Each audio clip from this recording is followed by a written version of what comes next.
अस्सलामुअलैकुम वरहमतुल्लाहि वबरकातुहू। वफाक के बाद चारों सूबों ने भी पेंशन इस्लाहात की मंजूरी दे दी। सिंध, पंजाब, KPK, बलोचिस्तान। वफाक पहले ही दे चुका था। IMF की शर्त पूरी हो गई और ये जो पेंशन रिफॉर्म्स 2023 हैं, इनका इतलाक पुराने पेंशनर और जो इस वक्त हाजिर सर्विस मुलाजमीन हैं इन पर भी होगा। बल्कि इन पर भी नहीं, इन पर ही होगा।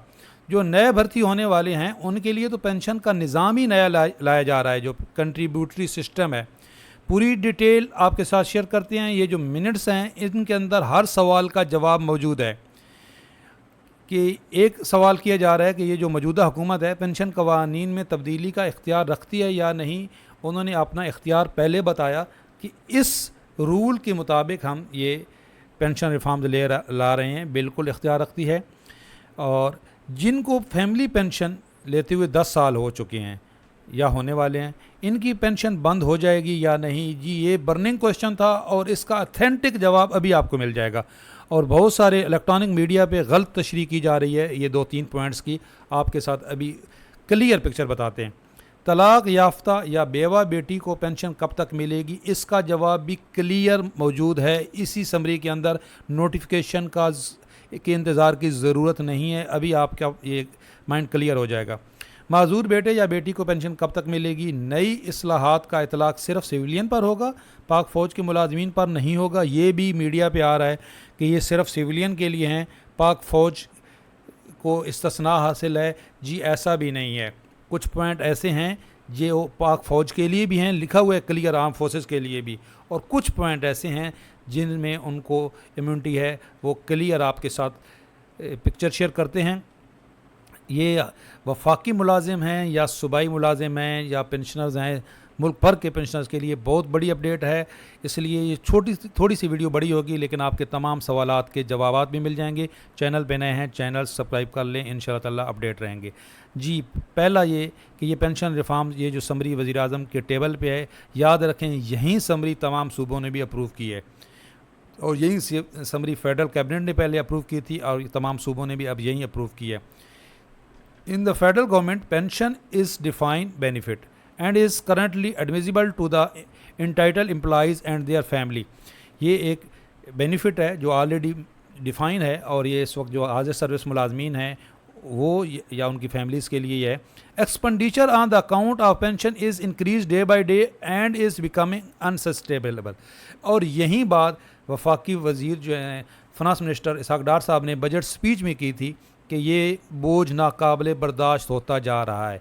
अब यहाँ पे ये कह रहे हैं the term end of the reference of the pay and pension commission 2020 include that the commission will review the current pension scheme according PPC 2020 has recommended amendment in the pension scheme for the existing employees। ये देख लें, ये clear कि ये जो इस वक्त existing employees हैं, पेंशनर्स हैं और एम्प्लॉइज़ हैं, ये इनके लिए है भाई। ये जो पे एंड पेंशन कमीशन की रिकमेंडेशन है, क्योंकि ये कह रहे हैं हम ये जो अमेंड कर रहे हैं ये पे एंड पेंशन कमीशन की रिकमेंडेशन भी कर रहे हैं। पे एंड पेंशन कमीशन क्या था और उसका जो है वो स्कोप क्या था, ये 2020 में ये नोटिफिकेशन इमरान खान साहब की गवर्नमेंट ने जारी किया था। याद रखें ये मसला किसी सियासी गवर्नमेंट का है ही नहीं, ये प्रेशर है IMF का, जो भी गवर्नमेंट आएगी उसको ये करना होगा। ये पे एंड पेंशन कमीशन जो है ये बनाया था इमरान खान साहब ने, बाद में इसको अमेंड किया गया था, इसको एक्सटेंड किया गया था 2021 में। और फिर जब शहबाज शरीफ साहब आए तो उन्होंने इसको 1 महीने का टाइम दिया था और इसकी रिकमेंडेशन आ चुकी हैं।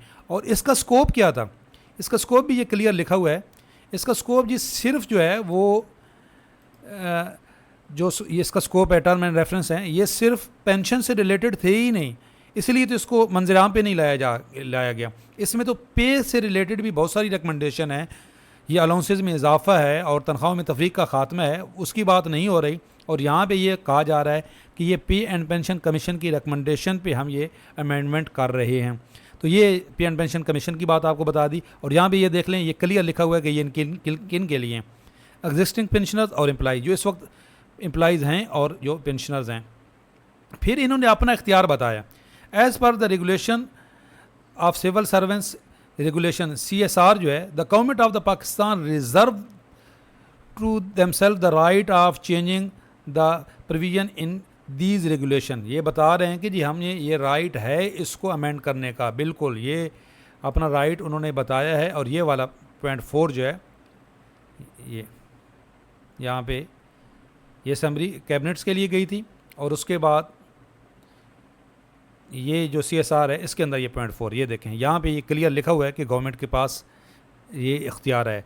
अब आप कहेंगे कि केयर टेकर गवर्नमेंट है, तो भाई ये जो समरी है ना, ये पिछली गवर्नमेंट अप्रूव करके गई है, और वो जो इलेक्टेड गवर्नमेंट थी ये समराइज़ करके वो पॉइंट दे के गई है, और इसको पिछली कैबिनेट के जो है उन्होंने अप्रूव कर दिया था। अब जो इस वक्त जो वज़ीर आज़म हैं वो तो उसी अप्रूव समरी को नोटिफाई करेंगे, तो बिल्कुल इसमें कोई कानूनी जो है मसला नहीं है। ये इस वक्त वज़ीर आज़म ने इसको नोटिफाई कर देना है, और ये बात क्लियर है कि इस महीने के एंड तक या नवंबर के शुरू में होने हैं IMF से मुज़ाकरात, उससे पहले पहले इसका नोटिफिकेशन आ जाना है।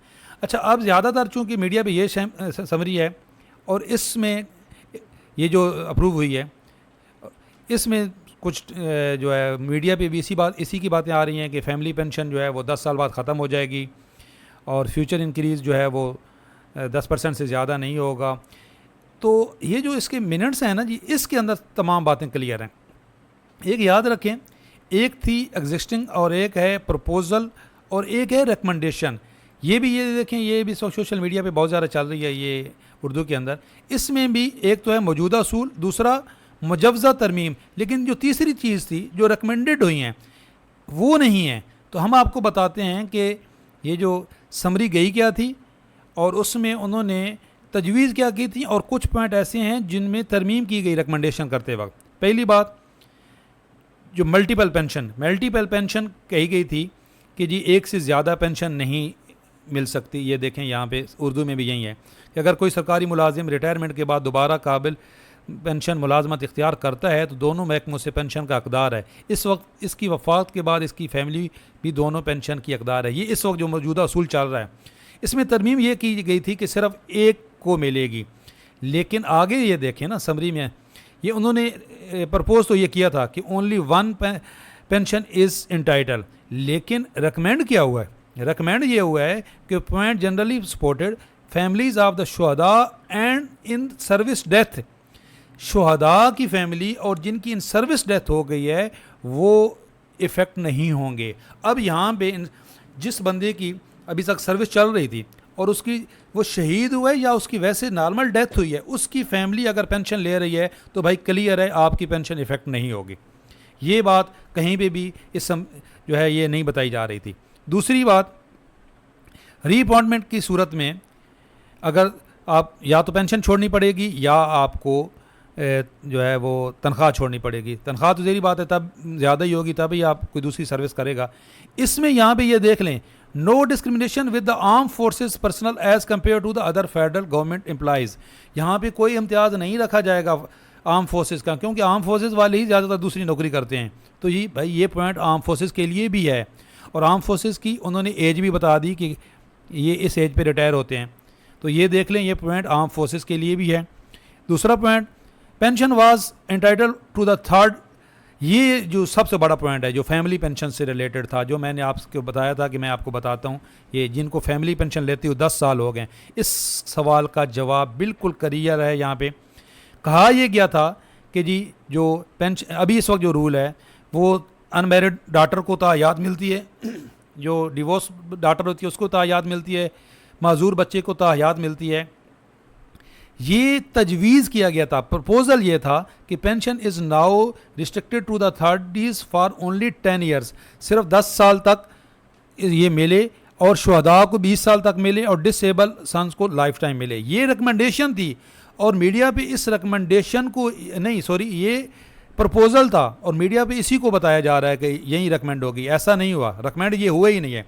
रिकमेंड हुआ है 10 years period for the ordinary family pension is feasible subject to the restorative implementation। भाई साहब जो इसका 10 साल वाली जो शर्त है, इसको जो साबका से इसका इतलाक़ नहीं होगा। क्लियर, मुबारक हो जो फैमिली पेंशनर्स हैं उनका इतलाक़, जो इस वक्त ऑलरेडी पेंशन ले रहे हैं उन पे इसका इतलाक़ नहीं होगा। और ये जो 20 साल वाली शर्त है 20 years for the special family pension subject to the enhancement of the rate of pension is 50%। अच्छा एक और यहाँ पे अनमेरिड डाटर जो है इसके लिए भी ताहयात है जी। Unmarried daughter be entitle for the life और टिल मैरिज, या जब तक दूसरी शादी नहीं कर लेती। तो यहाँ पे एक थोड़ा सा मसला है कि जब ये आएगा नोटिफिकेशन कि यहाँ पे अनमेरिड तो लिखा हुआ है, लेकिन ये जो विडो है और या डिवोर्स है उसका जिक्र यहाँ पे नहीं है, क्योंकि रिकमेंड किया गया था, प्रपोज़ल आई थी कि इनकी पेंशन भी 10 साल बाद ख़त्म हो जाए। अनमेरिड की तो लाइफ टाइम है, और जो विडो है उससे और डिवोर्स के मतलब भी यहाँ पे लग तो यहीं रहा है, जो मुझे जो समझ आ रही है कि ये भी लाइफ टाइम ही है, और इंशाल्लाह ताला लाइफ टाइम ही होगा, क्योंकि अनमैरिड है तो वो भी तो अनमैरिड ही होती हैं, जो विडो हो जाती है या डिवोर्स हो जाती है, बल्कि उनका तो ज़्यादा मसला होता है, उनके तो साथ बच्चे भी होते हैं, तो वो भी इंशाल्लाह ताला लाइफ टाइम ही होगी। तो ये फैमिली पेंशन का मसला सबसे ज़्यादा था, तो भाई, और ये तलाक़ याफ्ता बेटी या बेटी वाला, तो भाई ये फैमिली पेंशन पुराने इफ़ेक्टेड नहीं होंगे, जो इस वक्त पेंशन ले रहे हैं उनको कोई टेंशन की ज़रूरत नहीं है। एक जो जिससे इस्तिस्ना दिया गया आर्म फोर्सेस को, वो है जो पेंशन का फार्मूला तब्दील किया गया, जो last 30 each years increase each year increase जो है इससे भी, और एक पॉइंट था यहाँ पे ये वाला कि जो कम्यूट है, individual can request for the premature retirement, 25 साल पे जो रिटायरमेंट लेंगे उनको इस पे 3% पेनल्टी होगी। ये आर्म फोर्सेस के लिए नहीं है, क्योंकि उनकी प्रीमेच्योर होती ही नहीं है, इसलिए पेनल्टी नहीं है। ये बात क्लियर लिखी हुई है। दूसरी एक और बात है यहाँ पे कि pension granted on the last pay drawn of the retiring individual, ये जो पेंशन का फार्मूला तब्दील किया गया था, ये यहाँ पे क्लियर लिखा हुआ है भी, ये जो फार्मूला है पेंशन का, ये जो पेंशन का फार्मूला तब्दील किया गया ना जी, इसमें ये जो फार्मूला है इसमें ये है कि ये भी जो आपके आर्म फोर्सेस हैं उन पे इसका इतलाक़ नहीं होगा। ये हमारा फार्मूला ये है, मैंने इस पे वीडियो मेरी मौजूद है, और ये बहुत बड़ा नुकसान है। ये जो फार्मूला तब्दील किया गया ना जी लास्ट 36 वाला, कि पहले आपकी जो पेंशन होती थी वो आखिरी जो रनिंग बेसिस होती थी वो उससे मल्टीप्लाई होती थी, अब ये 36 मंथ की एवरेज निकाल पे, इस पे ज़मीन आसमान का फ़र्क है। कंपाउंडिंग इसमें भी जो आर्म फोर्सेस को इम्यूनिटी दी गई है। तो ये थे पॉइंट्स। सबसे बड़ा मसला जो इस वक्त है कि ये भाई पुराने पेंशनर्स पे भी इसका इतलाक़ होगा कि कौन सा होगा, जो इस वक्त एनुअल इंक्रीज़ होगा वो पुराने पेंशनर्स पे भी होगा, 10% से ज़्यादा नहीं होगी। हाँ, कैलकुलेशन का जो फार्मूला है वो नए पेंशनर्स के लिए है। फैमिली पेंशनर्स मुतमईन रहें, आप इससे मुस्तस्ना हैं, आप इंशाल्लाह ताला इफ़ेक्ट नहीं होंगे। अगर आपके लिए ये वीडियो हेल्पफुल रही है और कोई अगर सवाल रह गया है तो आप कमेंट्स में पूछ सकते हैं, और इंशाल्लाह ताला मैं एक व्हाट्सअप का चैनल बना रहा हूँ, उस पर आपके तमाम सवालात जो कमेंट्स में आप पूछेंगे उसमें हम जवाब दिया करेंगे। अनकरीब हम अपना लॉन्च कर रहे हैं जो व्हाट्सअप का चैनल, चूँकि अब अलाउ हो गया है तो वो हम उसका लिंक दे देंगे, आपके तमाम सवालात के जवाब उस पर दे दिया करेंगे। चैनल पे नए हैं, चैनल ज़रूर सब्सक्राइब कर लें। अल्लाह हाफ़िज़।